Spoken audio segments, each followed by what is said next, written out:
नमस्कार, मी आरती Kulkarni. One India मराठीमध्ये तुमचं स्वागत आहे आणि आपल्या सोबत आहेत सामाजिक कार्यकर्त्या अंजली दमानिया.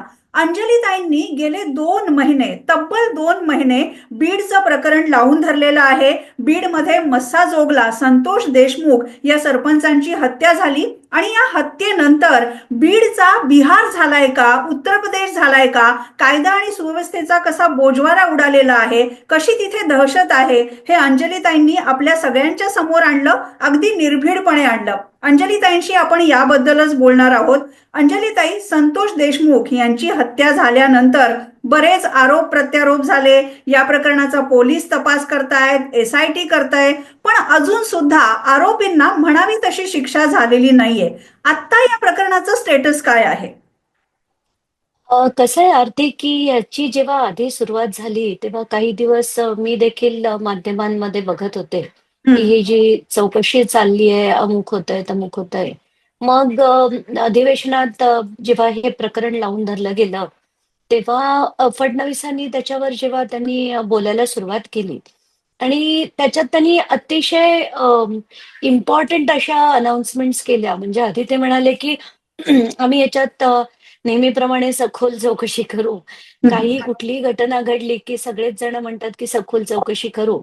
तशी त्याच्यात पण ते म्हणाले, आम्ही सखोल चौकशी करू, SIT करू, CID पथकांना पाठवू आणि त्यानंतर एक स्पेशल जजची देखील हम्म. नियुक्ती करू. हे हम्म. आपण सगळ्यांनी ऐकलं आणि ते बोलत असतानाच कसं होतं, ते टीव्ही चॅनलवर 2 स्क्रीनमध्ये दाखवण्यात आलं. एका स्क्रीनवर मुख्यमंत्री बोलतायत आणि बाजूच्या स्क्रीनवर मसाजोगमध्ये त्यांचे भाऊ धनंजय देशमुख हे हम्म. ऐकताना आणि त्याच्यानंतर त्यांची मुलाखत संपल्यानंतर म्हणजे त्यांचं बोलणं संपल्यानंतर आपण धनंजय देशमुख यांच्याबरोबर वैभवी जी संतोष देशमुख यांची बरोबर. मुलगी आहे, हम्म. तिचं पण बोलताना ऐकलं आणि ती म्हणाली, की माझ्या बाबांना ना न्याय मिळाला पाहिजे. हम्म. म्हणजे आम्हाला जे आमच्या कुटुंबाला सोसावं लागलंय आणि ते ऐकून ना कुठेतरी खूप असं टचिंग बोलली ती आणि खूपच वाईट वाटलं ते ऐकून. हम्म. तेव्हा मी हे सगळं जरा बघायला आणि समजून घ्यायला सुरुवात केली. हम्म. पहिल्या ह्याच्यात तर आपण बघितलं, की काहीच होताना दिसलं नाही. मग लोकांनी मोर्चे अनाउन्स केले. त्याच काळात मी पण ठरवलं, की आपण बीडला जाऊन हम्म. पूर्ण चौकशी करून मग बोलूया. हम्म. पण त्याच दिवशी माझी आई 88 वर्षाची आहे. ती चक्कर हम्म. येऊन घरात पडली. हम्म. तर त्यामुळे मला आणि तिला खूप ताप होता. म्हणून मी ठरवलं, की तिला ताप बरा झाला, की मी जाते. हम्म. तर त्याच काळात काही ट्वीट्स आले, की बाबा बरेचसे लोकं तिथे वारकरी मंडळी अमुक मोर्चा करणार आहेत आणि 28 तारखेला. तर मी हम्म. देखील ठरवलं, की आपण या मोर्चात सामील व्हायचं. हम्म. 28 तारखेला पहाटे मी संभाजीनगरला गेले आणि तिथून बीडला पोहोचले. हम्म. आणि हे जर अनाउन्समेंट झाली ना, ती सोमवारी झाली होती. हम्म. बुधवारी कळतंय, की शरद पवार येणार आहेत. हम्म. मग जितेंद्र आव्हाड हम्म. यांनी देखील काही दिवसांनी ट्विट केलं, की मी देखील तिथे पोहोचतोय. हम्म. आणि हे ऐकून मी म्हटलं, की नाही मग मी या मोर्चात जाणार नाही. कारण हम्म. माझं ना थिंकिंग अतिशय क्लिअर आहे, की ही मंडळी आता शरद पवार म्हणा, जितेंद्र आव्हाड म्हणा किंवा सुरेश धस म्हणा, हे हम्म. सगळे राष्ट्रवादीतले होते. हम्म. आणि राष्ट्रवादीत असून धनंजय मुंडे काय आहेत किंवा वाल्मी कराड काय आहे, हे त्यांना हम्म. काही माहित नाही का? हम्म. पण कुठेतरी आता ते विरोधी पक्षात गेले म्हणून ड्रामा करायचा. तर हम्म. हे कुठेतरी मला खटकत होतं. आणि सुरेश धस खरं तर यांच्या विरुद्ध मी 2012-13 पासून लढत होते. कारण बरोबर. त्यांचा मोठ्या प्रमाणावर त्यांची सुद्धा तशीच दहशत बीडमध्ये आहे. हे हम्म. मी 2012-13 पासून लढत होते. एवढंच नाही, तर तेव्हा एक कलेक्टर होते बीडचे हम्म. केंद्रेकर नावाचे सुनील केंद्रेकर. त्यांची जे देखील तडकाफडकी बदली या राजकीय मंडळींनी करून घेण्याचा प्रयत्न झाला होता. हम्म. तेव्हा मुख्यमंत्री पृथ्वीराज चव्हाण होते. तर तेव्हा आम्ही धरणं आंदोलन देऊन 5 दिवस बीडमध्ये राहून त्यांची पुन्हा नियुक्ती त्याच पदावर करून घेतली होती. हम्म. मग तिथे अनेक विषयांवर आम्ही लढत होतो. कारण तेव्हा मी आम आदमी पक्षात होते आणि बरोबर. ऊसतोड कामगारांच्या मुद्द्यांवर मी लढले होते. ऊस वाहतूक संघटनेसाठी मी लढले होते. तर हम्म. असे सगळे मुद्दे आणि बीडची जी परिस्थिती आहे ना, ती हम्म. किती वाईट आहे हे तेव्हापासून आम्हाला माहिती आहे. कारण लोकं आम्हाला तेव्हाच म्हणायचे, रात्री अपरात्री जात येत जाऊ नका. कारण बीड म्हणजे मिनी बिहार आहे. अंजलीताई, तुम्ही तेव्हा मला त्यावेळेस जेव्हा फिरत होतात तेव्हा एका ऊसतोड कामगाराची अतिशय हृदयद्रावक कहाणी तुम्ही सांगितलीत आणि ते प्रकरण तुमच्याकडे आलं नसतं तर कदाचित ते तडीला सुद्धा गेलं नसतं. म्हणजे हे प्रकरण पंकजा मुंडेंच्या कारखान्याशी संबंधित होतं. तेव्हा तुम्ही काय पाहिलं? कसं आहे, मला जेव्हा एकदा नांदेडहून आधी फोन आला, की एक ऊसतोड मुकादम आहे आणि त्या मुकादमाची म्हणजे त्याच्या बायकोचा फोन आला रात्री 11 सव्वा 11च्या सुमारास आणि ती म्हणाली, की माझे पती 3 दिवस झाले नाहीयेत. तर मी म्हटलं, "नाहीयेत म्हणजे काय झालं?" तर म्हणे, "आमचे ते मुकादम होते ऊसतोड कामगारांचे आणि त्यांना पंकजा मुंडे यांच्या कारखान्याकडनं ते काही कॉन्ट्रॅक्ट दिलं गेलं होतं. हं. त्याच्यासाठी आमची जमीन पण त्या कारखान्याने लिहून घेतली होती आणि अमुक जी उचल दिली जाते ना पैशाची, तशी बरोबर. पैशाची उचल दिली होती. आणि त्यांनी ते पैसे पुढे कामगारांना देखील दिले होते. पण शेवटच्या घटकेला ते कामगार आले नाहीत. म्हणून माझ्या मिस्टरांना उचलून हे लोकं घेऊन गेलेत, असा त्या बाईंचा आरोप होता. तर मी ते ऐकून हादरले. मी म्हटलं, "उचलून नेलं म्हणजे केलं काय?" तर म्हणे, "नाही ताई, त्यांना मारून टाकतील ते." म्हणून मी रात्रीच्या रात्री पंकजा मुंडेंना एस-एम-एस केला, की असं-असं कळतंय मला, कुठच्याही परिस्थितीत हा माणूस उद्या परत आला पाहिजे. हे ऐकल्यावर त्यांनी वाचला असेल मेसेज. मला ताबडतोब त्यांनी फोन केला, की "नाही, नाही अंजलीताई, तुमचं कुठेतरी चुकतंय, असं काही नाहीये." तर मी म्हटलं, "नाहीये म्हणजे माझ्याकडे ही माहिती त्याच्या बायकोनीच दिली आहे. मला काहीच माहीत नाही पंकजा, उद्या हा माणूस सुखरूप घरी आलेला मला पाहिजे. नाहीतर मी हे पूर्ण लावून धरेन." तर तेव्हा पंकजा मुंडेंनी काय केलं असेल माहीत नाही. हं, दुसऱ्या हं. दिवशी सकाळी 6:30ला हा माणूस स्टेशनवर तिथे सोडून देण्यात आला होता. आणि त्याची इतकी भयानक परिस्थिती होती, की त्याच्या पोटावरनं मोटरसायकल्स नेल्या होत्या. आणि म्हणजे कल्पना सुद्धा आपल्याला करवत नाही, की पैशासाठी ही माणसं किती क्रूर वागू शकतात, हे मला तेव्हापासून कळलं होतं. त्यामुळे मला जर कोणी म्हणालं, की बाबा हे धनंजय मुंडेच करतात आणि पंकजा मुंडे करत नाहीत, तर हे हं. पॉसिबलच नाही. कारण हे मी स्वतः अनुभवलंय. या व्यतिरिक्त जसं मी म्हणते, की आपण एक एक ऑडिओ क्लिप ऐकली असेल, जी बरीच व्हायरल झाली होती. त्याच्यात पंकजा मुंडे सरळ-सरळ म्हणतायत, की आम्ही त्यांच्यावरच असे आरोप लावतो आणि त्यांनाच तडीपार करतो. हे देखील तुम्ही ऐकलं असेल कदाचित. सोशल मीडियावर हे खूप व्हायरल होतंय सध्या. तर याच्यावरून आपल्याला कळतंय, की ही सगळी मोडस ऑपरेंडी या लोकांची सेम आहे. त्या मुंडे कुटुंबाचीच सेम आहे. आणि अ, कसं आहे, की समाजाचा वापर पूर्वी कसं असायचं, की लोकं जसे संत भगवान बाबा होते, ते प्रवचन करून म्हणजे कीर्तनातनं म्हणा, असं सामाजिक प्रबोधन करायचे. आणि आता काय होतंय, कारण असे संत आता उरलेच नाहीयेत. आता उरलेत राजकारणी. ते फक्त समाजाचा वापर करतात. आणि समाजाच्या लोकांना त्यांच्या डोक्यात भरवून दिलं जातंय, की आपल्या समाजाविरुद्ध हे बोलले, आपल्या समाजाविरुद्ध हे वागले. खरं ते समाजाविरुद्ध वागत नसतात. मी जर धनंजय मुंडेची टीका केली, पंकजा मुंडेची टीका केली, तर ते वंजारी आहेत म्हणून नाही, पण ते अतिशय कपटी राजकारणी आहेत म्हणून त्यांच्यावरती टीका आहे. समाज बरोबर. याच्यात येतच नाही.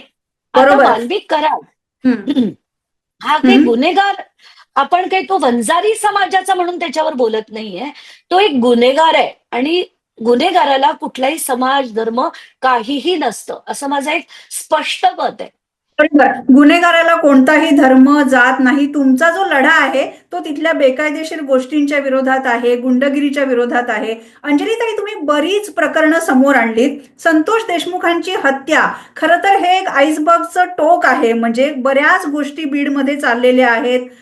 वाळू माफियांचा हैदोस आहे, राख माफियांचा हैदोस आहे. महिला अजिबात सुरक्षित नाहीयेत. बीडमध्ये नेमकी यंत्रणा काम करते की नाही, असा प्रश्न पडावा, असं तुमचं म्हणणं आहे. तुम्ही एवढी सगळी कागदपत्र सादर केल्यानंतर बीडमधल्या जनतेचा तुम्हाला काय प्रतिसाद येतोय? या प्रकरणी त्यांना नेमका काय न्याय हवाय? कसं आहे आरती, की जेव्हा आपण याचा अभ्यास केला ना, तर हं. ते संतोष देशमुख हे प्रकरण फार नंतरचं होतं. बरोबर. पण जो सुनील शिंदे नावाचा जो अवाधाचा कर्मचारी होता, तो मे महिन्यापासून ओरडत होता. मे महिन्यापासून कंप्लेंट देत होता, की आमच्याकडनं खंडणी मागितली जातेय, आम्हाला त्रास दिला जातोय, हातपाय तोडण्याच्या धमक्या येतायत, जीवे मारण्याच्या धमक्या येतायत.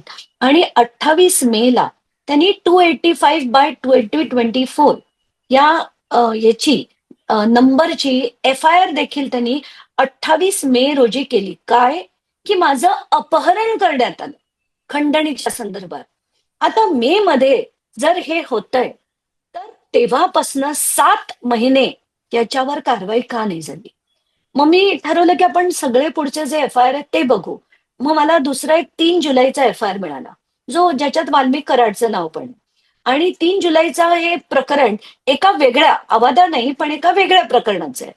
आणि त्याच्यात सुद्धा तेच गुन्हे, तशीच मागणी, तशीच धमक्या, तसंच जीवे मारण्याच्या धमक्या, अ, क्रूरपणे मारणं, मारहाण करणं, शस्त्रांचा वापर करणं, जीवे मारण्याच्या धमक्या देणं, असे सगळे सेक्शन्स लागलेत. आणि त्यानंतर आरती मला कळतंय, की ह्याच्यावरची मी विचारलं याची चार्जशीट फाईल झाली का? या मेच्या गुन्ह्याची आणि बरोबर. जुलैच्या गुन्ह्याची. तर जुलैच्या गुन्ह्याची चार्जशीट फाईल केली. म्हटलं कराडवर झाली का? तर म्हणे नाही झाली. तर मी म्हटलं का नाही झाली? तर म्हणे कराड तिथे उपस्थित नव्हते. आता हे काही कारण झालं? म्हणजे जर मी दाऊद आहे, तर मी काय प्रत्येक ठिकाणी मी स्वतः असणार का? की मी माझ्या माणसांकडनं करून घेणार? तर याच्या मागे चौकशी योग्यरित्या केलीच जात नाही. कारण पोलीस यंत्रणा यांच्या मागच्या पाकिटात आहे. यांना हवं तसं, जसं आपण किती पोलिसांचे फोटो देखील बघितले यांच्याबरोबर. आणि नुसतं फोटो असते ना आज आरती, बाजूबाजूला उभं राहण्याचे, तर ती गोष्ट वेगळी होती. अगदी हात धरून जो पोलीस ऑफिसर वाल्मिक कराडबरोबर फोटो काढतो, तो त्याच्यावर चौकशी करेल? कधीतरी वाटतंय. आणि इतके छान असे त्यांचे जे मैत्रीसारखे फोटो होते, ते साधेसुधे फोटो पण नव्हते, की बाबा एक ऑफिसर, बाजूला एक एम-एल-ए आहे किंवा एखादा नगराध्यक्ष आहे म्हणून त्यांच्या बाजूला उभं राहून काढतायत. तर हे जे प्रकरण चाललंय ना, हे एकतर याला पोलिसांची दिरंगाई नाही म्हणतायत. कारण त्याच्यात ते इक्वली शामील आहेत. म्हणूनच हे सगळं होतंय. बरोबर. यांच्यावर राजकीय दबाव आहे म्हणूनच येते. तुमचा गंभीर आरोप पोलिसांवर आहे, राजकारण्यांवर सुद्धा आहे. पण अंजलीताई, गेले 1-1.5 महिना म्हणजे निवडणुकीच्या नंतर फक्त वाल्मिक कराडला अटक होणार का, त्याच्यावर कारवाई होणार का, धनंजय मुंडे राजीनामा देणार का, असे प्रश्न सगळ्यांनी लावून धरलेले आहेत. आणि तरी सुद्धा अजूनही काही होत नाही. अन्यायाच्या विरोधात जी वाचा फोडली आहे, ते खरोखरच त्याला काहीतरी न्याय मिळेल? नाही, न्याय मिळायलाच हवा म्हणूनच आपण लढतोय. तर सुरुवातीला बाबा आपण सुरुवात कशी केली, की बाबा ही दहशत खरंच आहे की नाही? म्हणून मी जेव्हा मला खूपसे व्हिडिओज यायला लागले, फोटोज यायला लागले, तेव्हा मी बघितलं प्रत्येकाच्या हातात पिस्तूल होतं. म्हणून मी कलेक्टरला लिहून ती माहिती घेतली, की बाबा बीडमध्ये पिस्तुलं किती आहेत? तर शस्त्र परवाने 1281 आहेत. ते बघून मला आधी कळेना, की बाबा हे नॉर्मली एवढे असतात का कमी असतात का जास्त असतात? म्हणून मी परभणीचे फिगर्स काढले, अमरावतीचे काढले. ते एका ठिकाणी 32, एका ठिकाणी 243 एवढेच होते. मग बीडमध्ये एवढ्या मोठ्या प्रमाणावर का? मग काही-काही नावं यायला लागली आणि त्यांचे फोटो यायला लागले. मग मी ते नावं त्या यादीमध्ये शोधायचे. ते सगळ्यांची नावं त्या यादीमध्ये नव्हती. म्हणजे अनधिकृतपणे सुद्धा अनेक लोकांकडे पिस्तुलं होती. अगदी वाल्मिक कराडच्या मुलाकडे म्हणा, कैलाश फडच्या मुलाकडे म्हणा, हे सगळ्यांकडे ही पिस्तुलं होती. तर आता याच्यात आपण सगळीच जर तपास करायचा म्हणून मी त्याचे सगळे डिटेल्स एसपींकडे पाठवायला लागले. त्यांच्यावर कायदेशीर कारवाई देखील करण्यात आली. 300 परवाने रद्द करण्यात आले. कारण मी मुख्यमंत्र्यांकडे तशी मागणीच केली, की यांचे हे जे परवाने आहेत अनधिकृत असतील आणि ज्यांना गरज नसेल असे सगळे परवाने रद्द करण्यात यावे. म्हणून 300 परवाने रद्द झाले. त्यानंतर मी जे जे ट्विट करत गेले, की हवेत फायरिंग होतंय, दहशत अशी निर्माण केली जातीये. तर एक जसं आपण उलगडा करत गेलो, तसतशी कारवाई होताना दिसली. पण एस-आय-टीची स्थापना मात्र जर आपण बघितलं, ती 27 तारखेला झाली. म्हणजे एस-आय-टीची नाही, सी-आय-डीचं पथक हे 27 तारखेला पाठवलं. का? तर 28 पासून तिथे मोर्चा होता म्हणून. 28 पासून आम्ही सगळे तिथे पोहोचणार होतो. मग 27ला तिथे सी-आय-डी येते. अगदी 9 पथकं केली असं आपल्याला सांगितलं जातंय. पण ते 9 पथकांनी केलं काय आजपर्यंत? कारण आधी ते काय म्हणाले, की आम्ही त्यांची प्रॉपर्टी जप्त करतो. अरे नकोय आम्हाला त्यांची प्रॉपर्टी. त्यांचा आणि संतोष देशमुखांचा हत्येचा जो कांड झालाय, त्याच्या मागची लोकं कोण? हे चौकशी करायचं सोडून तुम्ही त्यांची प्रॉपर्टी कशाला टाइमपास करताय? म्हणजे त्याच्यात सी काम नाही. ते ईडीला करू दे, ईओडब्ल्यूला करू दे, एसीबीला करू दे, ज्यांना करायचंय त्यांना करू दे. ती यंत्रणा तुम्ही नाही. तुम्ही जी चौकशी करायची आहे ती चौकशी करा. हत्यारं कुठे होती, कशी वापरली गेली, कुठे तो शेवटचा जो अजून फरार असलेला आरोपी, ह्या लोकांचा रोल काय होता, कसं प्लॅनिंग केलं गेलं, हे सगळं शोधणं त्यांचं काम होतं. पण दाखवण्यासाठी काही काही माध्यमांमध्ये अमुक तमुक दाखवत गेले. मग त्यानंतर आपण बघितलं की जानेवारी महिन्यात एसआयटीची स्थापना झाली. आधीची जी होती त्या यादीमध्ये जी नावं होती ती मग आपण बघितली तर सगळे बीडचे अधिकारी, बीडचे पोलीस काय खाक त्यांच्या विरुद्ध चौकशी करणार. कारण सगळ्यांचं सख्य. म्हणजे आरती, मला असं सांगण्यात आलं होतं की बीडचे आधी एक एसपी देखील नमस्कार करायचे वाल्मिक कराड यांना, पाया पडायचे. आणि असे अधिकारी असताना पोलीस फोर्समधले इतर सामान्य अधिकारी त्यांची चौकशी करू शकतील का? आणि आरती, मी हे पहिल्यांदा आता तुमच्या चॅनलवर सांगतेय की मला एका जेलच्या जो सुपरिटेंडंट होता त्याचा मला फोन आला. तो मला माहिती सांगत होता की ताई, यंदा तुम्ही बीडमध्ये राहू देऊ नका. बीडमधनं बाहेर काढा. कारण त्यांची अगदी थाटात बडदस्त होत असेल आणि ह्यांना तिथे राहू देणं अतिशय चुकीचं होईल. असं कोण सांगताय? तर एक जेलचा सुपरिटेंडंट. तर म्हणजे जेलचा हे जेव्हा सुपरिटेंडंट. असं जेव्हा आपल्याला कळतं आणि जेव्हा आपण या एसआयटी विरुद्ध मी आवाज उचलला तेव्हा त्या 4 अधिकाऱ्यांना आधी काढलं. मग मी परत मुख्यमंत्र्यांची भेट घेतली. अख्खी एसआयटी डिसबँड करा आणि जिल्ह्याबाहेरचे अधिकारी आणा, हे सांगितल्यावर जिल्ह्याबाहेरचे अधिकारी सगळे आणण्यात आले. आणि कसं आहे की लढेपर्यंत हे केलंच जात नाहीये. हे त्यातलं दुर्दैव आहे. त्यात आणि एक मोठा प्रॉब्लेम असा जर आपण बघितला की राजकीय दबाव हा नाही आहे असं तुला, मला, आपल्याला कोणाला वाटेल का?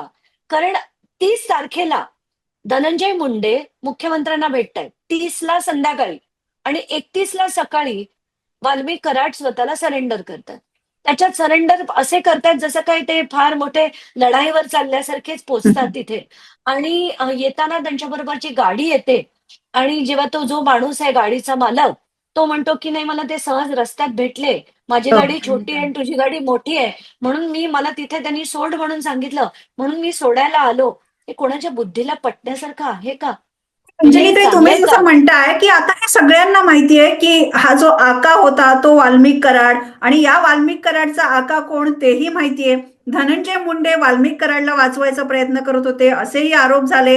धनंजय मुंडेंना वाचवण्याचा प्रयत्न आणखीन होतोय असे सुद्धा आरोप झाले. धनंजय मुंडेंनी तर तुम्हाला आव्हानच दिलेलं आहे की माझ्यावर जे जे आरोप होत आहेत त्याचा काहीतरी पुरावा तुम्ही समोर आणून दाखवा, वाल्मिक कराड आणि माझे संबंध दाखवा, आणि मगच मी मानायला तयार आहे. त्यांच्या या नाही आव्हानावर पण काय मत आहे? आरती, मी जेव्हा बोलते ना तेव्हा पुराव्याशिवाय कधीच बोलत नाही. म्हणून मी सुरुवातीलाच त्यांच्या 2 कंपन्या जगमित्र बरोबर. शुगर्स आणि व्यंकटेश्वरा इंडस्ट्रियल सर्व्हिसेस याचे पेपर्स काढायला सुरुवात केली. आणि इनिशियली काही डॉक्युमेंट्स आपल्याला फ्री मिळतात. मी पे करून ही दोन्ही डॉक्युमेंट्स zobacorp.com या नावाच्या वेबसाईटवरनं पे करून डाउनलोड केली. आता त्याचे सगळे बॅलन्स शीट, सगळे असोसिएट शेड्यूल्स, सगळे अनेक्शर्स सगळे माझ्याकडे आहेत. आणि त्याच बेसिसवर मी त्यांचे सगळे डॉक्युमेंट दाखवले की यांची कंपनी फ्लाय ॲश विकते, यांच्या कंपनीचं डिपॉझिट महाजेनकोकडे, यांच्या कंपनीचं डिपॉझिट इंडिया सिमेंटकडे, डीके सोमाणी नावाचे आहेत, अनेक सोलार कंपनीमध्ये आहेत. तर मला कोणी समजवावं की महाजेनको ही एक महाराष्ट्र स्टेट इलेक्ट्रिसिटी बोर्ड यांची होल्ली ओन्ड सबसिडियरी असताना एका मंत्र्याचे या कंपनी बरोबर फ्लाय ॲशचे, ॲशचे आणि ट्रान्सपोर्टचे असे कॉन्ट्रॅक्ट्स असू शकतात का? असू शकतात का? आणि याला ऑफिस ऑफ प्रॉफिट आपण म्हणणार नाही का? बरोबर. आणि या कंपनीमध्ये कोण आहे? तर शेअर होल्डर धनंजय मुंडे, राजश्री मुंडे, वाल्मिक कराड आणि धनंजय मुंडे त्याचे डायरेक्टर देखील होते. आणि आजपर्यंत राजश्री मुंडे त्याचे डायरेक्टर आहेत. हे सगळं असताना कोणी जर म्हणालं की माझा त्यांचा संबंध नाही, वाल्मिक कराडशी माझं काही घेणं देणं नाही, मग मी एवढंच नाही तर जगमित्र शुगर्स नावाची जी कंपनी आहे त्याच्यात सुद्धा त्यांनी जी जमीन घेतली होती ती पूस नावाच्या गावात, जी अंबेजोगाईमध्ये तालुक्यात ते पूस नावाचं गाव आहे, 88 एकर जमीन घेतली. कोणी घेतली आहे? 2 नावं, धनंजय मुंडे आणि वाल्मिक कराड. 88 एकर जमीन आपण गंमत म्हणून घेतो का कोणाबरोबर? तर शक्यच नाही, म्हणजे आर्थिक व्यवहार नाही आहेत असं जे त्यांचं म्हणणं आहे. तर मी पॉइंट बाय पॉइंट सगळं रबिश करणं त्यांचं सुरू केलं होतं, की यांच्या कंपन्या एकत्र आहेत, यांचे आर्थिक व्यवहार, त्यांच्या जमिनी एकत्र आहे, दहशत एकत्र आहे.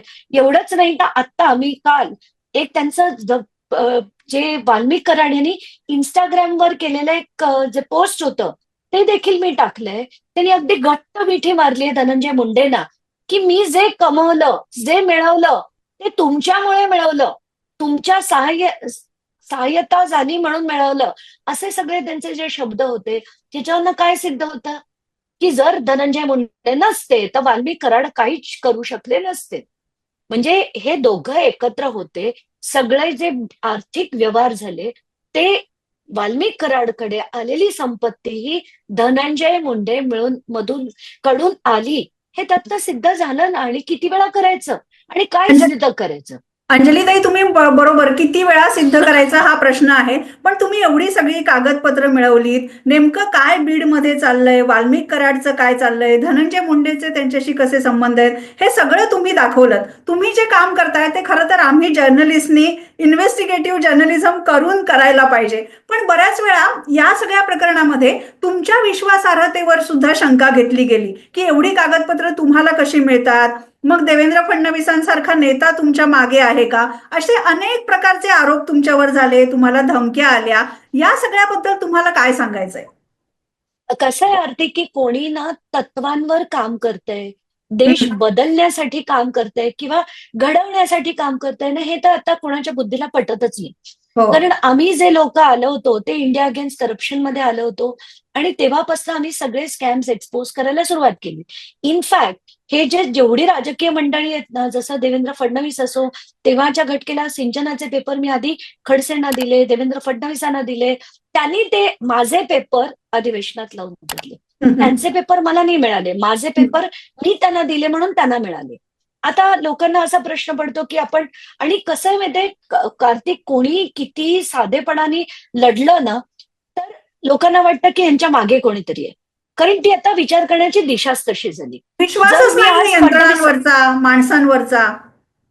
करेक्ट, आणि समजा मी आत्ताच्या सत्तेत देवेंद्र फडणवीस आहे, त्यांच्या विरुद्ध बोलले तर म्हणतील मला शरद पवारांनी पेपर दिले असतील, आणि शरद पवारांविरुद्ध जर ते असतील सरकारमध्ये, तर शरद पवार किंवा त्यांचा पक्ष तर म्हणतील देवेंद्र फडणवीसांनी मदत केली. तर लोक साधेपणाने, आता मी तुला पूर्ण पद्धत सांगते, ती तशी तशी शोधून बघ, हव्या त्या मंत्र्या, हव्या त्याचे पेपर तुम्ही काढू शकता. आणि हे आमच्यासारखी लोक का काढतायत? कारण आम्हाला वाटतंय कुठेतरी ही देशाची जी गलिच्छ किळसवाणी राजकारण चाललंय ना, हे बदलायला. आणि खरं तर जेव्हा आपण मी, हम्म, हम्म, जसं मी म्हणते की मी आणि माझे मिस्टर 65 देश फिरून आलोय, आणि इतर देश कुठच्या कुठे गेलेत. आणि असं नाही की आपल्या देशात टॅलेंट नाहीये, बुद्धिमत्ता नाहीये किंवा पैसा नाहीये, सगळं आहे.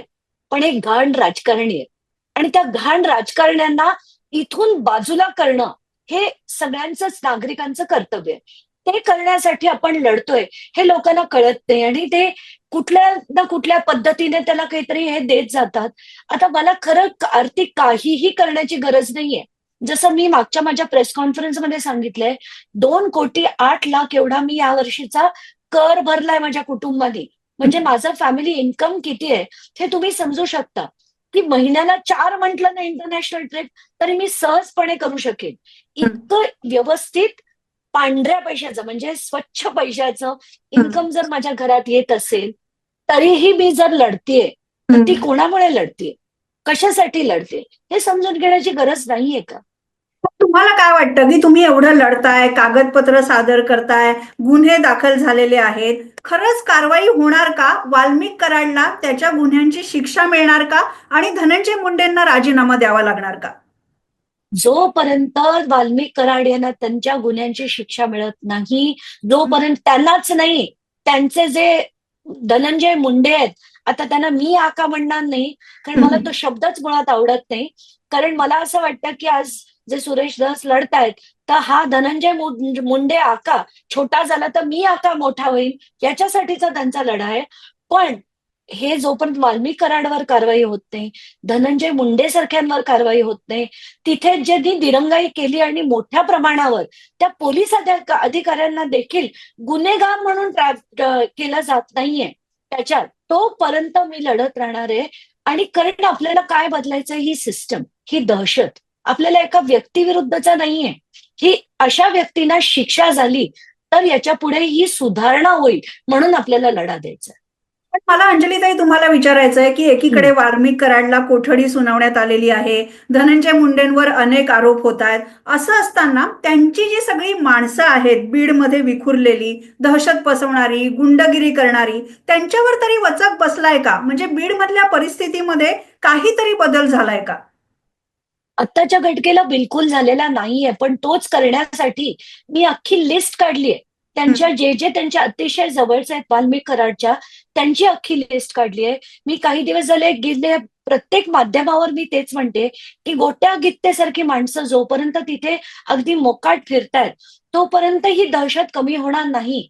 कारण मला एका बाईने तर अक्षरशः ढसाढसा रडून सांगितलं की हा गोट्या गित्ते घरात घुसतो, आई वडिलांदेखत तो मुलींना उचलतो आणि त्यांना घरात घुसून उचलून असं वापरून फेकून देतो.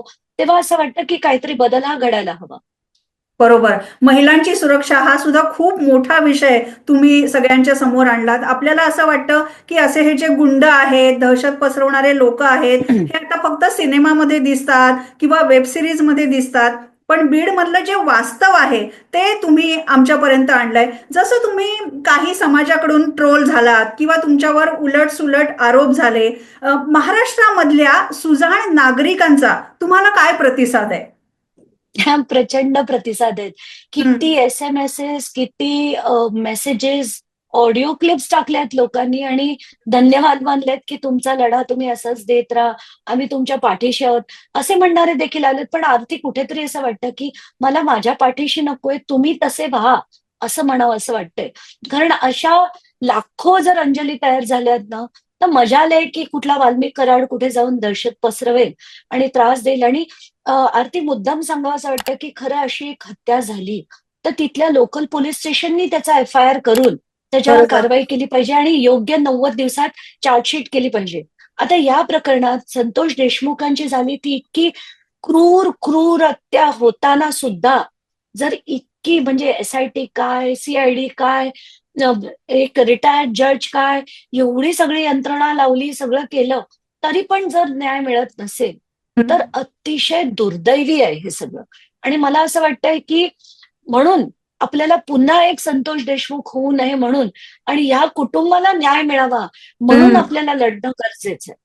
बरोबर आहे अंजलीताई. सगळ्यात महत्वाचा मुद्दा हाच आहे की संतोष देशमुख यांची अतिशय निर्घृणपणे हत्या झाली आणि त्यानंतर महाराष्ट्रामध्ये एक प्रकारचं गलिच्छ राजकारण सुद्धा आपण पाहिलं. महाराष्ट्र नेमका कोणत्या वाटेने चाललाय असे प्रश्न आपण विचारले. पण संतोष देशमुखांची मुलगी वैभवी, जसं तुम्ही सांगितलं की तिचं बोलणं ऐकून तुम्हाला बीडमध्ये जावंसं वाटलं, तिला जोपर्यंत न्याय मिळत नाही, तिची जोपर्यंत न्याय मिळाल्याची भावना होत नाही, तोपर्यंत आपण सगळेच जण या महाराष्ट्रात सुरक्षित नाही होत असं कुठेतरी वाटतं. अंजलीताई, तुम्ही जो लढा लढताय, बरेच जण म्हणतायत की हा राजकीय लढा आहे, काही जण म्हणतायत हा सामाजिक लढा आहे, पण तुम्ही ज्या पद्धतीने अतिशय खंबीरपणे लढताय त्याच्या मागे अख्खा महाराष्ट्र उभा राहील आणि कुठेतरी परिस्थितीमध्ये सुधारणा होईल अशी आशा करूया. अंजलीताईंनी आता जे आपल्याला सांगितलंय त्याच्याबद्दल तुमचं काय मत आहे कमेंटमध्ये नक्की लिहा. आणि वन इंडिया मराठी हे आमचं चॅनेल लाईक करा, शेअर करा, सबस्क्राईब सुद्धा करा. अंजलीताई, पुन्हा एकदा तुमच्याकडून या प्रकरणाची माहिती आम्ही घेतच राहू. धन्यवाद. धन्यवाद.